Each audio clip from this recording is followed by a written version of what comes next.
Welcome to the Banker Lamp. Please enjoy the video. To use floating apps on iPhone, you need iOS 14 or later installed.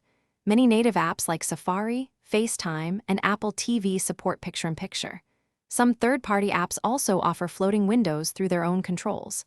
Confirm your iPhone display size between 4 inches and 7 inches for expected layout behavior.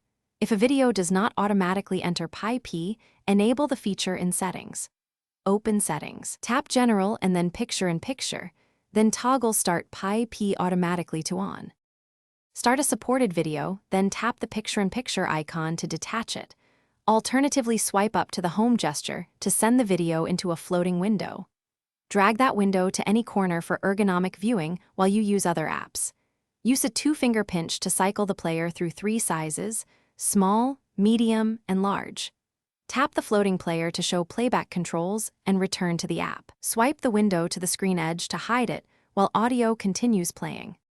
For a persistent floating control, enable Assistive Touch in Settings under Accessibility and Touch. The Assistive Touch button floats and provides shortcuts to Home, App Switcher, and Custom Actions.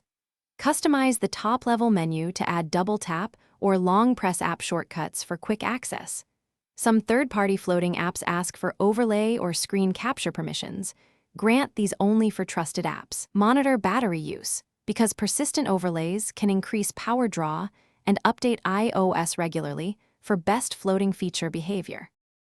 Thanks for watching. If this was helpful, leave a like and consider subscribing. See you next time.